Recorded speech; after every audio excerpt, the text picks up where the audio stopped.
भोपाल केंद्रीय जेल में आज श्री कृष्ण जन्माष्टमी का भव्य आयोजन धूमधाम से मनाया गया।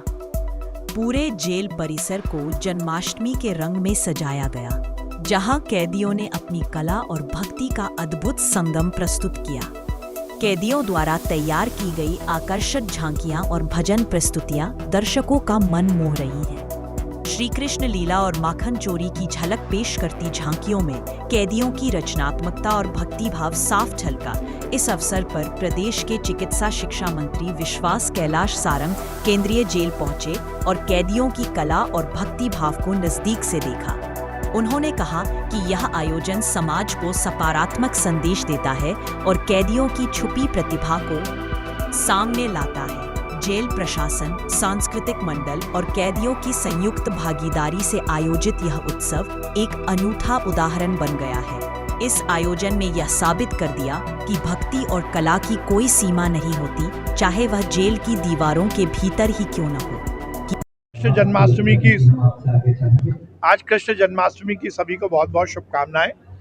केंद्रीय जेल भोपाल में आज एक बहुत ही व्यवस्थित और विस्तृत कार्यक्रम कृष्ण जन्माष्टमी के अवसर पर आयोजित किया गया और संपूर्ण मध्य प्रदेश के हर जेल में यह कार्यक्रम आयोजित हुआ है।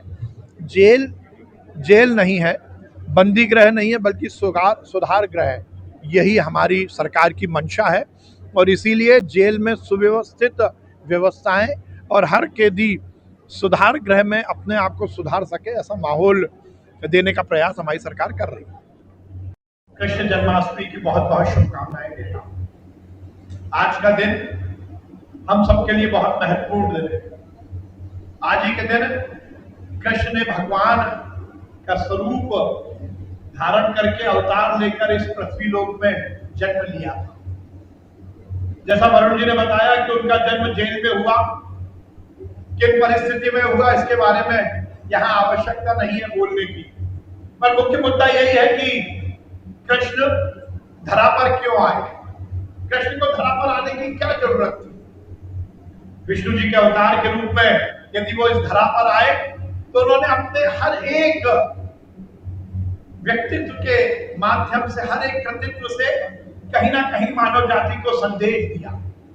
जब वो जेल में पैदा हुए और उसके बाद वो किसी और घर में उनका पालन हुआ और उसके बाद उन्होंने संगठन क्षमता का संदेश देते हुए बाल गोपालों को एक किया। उन्होंने गोपियों के साथ रासलीला रचाकर स्नेह और प्रेम का संदेश दिया। उन्होंने कंस के खिलाफ संघर्ष करके अन्याय के खिलाफ लड़ाई लड़ने का संदेश दिया। उन्होंने द्वारकाधीश के रूप में किस तरह से शासन चलता है, प्रशासन चलता है, ये संदेश दिया। उन्होंने सुदामा चरित्र के माध्यम से किस तरह से वर्ग में कोई अंतर नहीं है, ना कोई गरीब ना कोई अमीर, सब एक जैसे, इसका संदेश दिया। किस तरह से उन्होंने गीता का संदेश देकर संपूर्ण विश्व को शांति का पाठ पढ़ाया।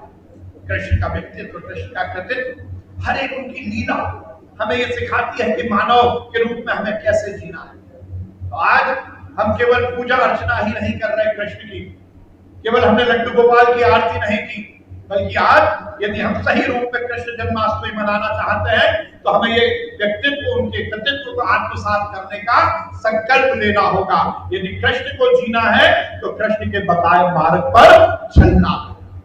मैं बहुत बधाई दूंगा जेल प्रशासन को कि उन्होंने हर साल की भांति यहाँ पर बहुत सुंदर कार्यक्रम का आयोजन किया। माननीय मुख्यमंत्री जी को इस कार्यक्रम में आना था, परंतु अपरिहार्य कार्यों के कारण वो नहीं आ पाए।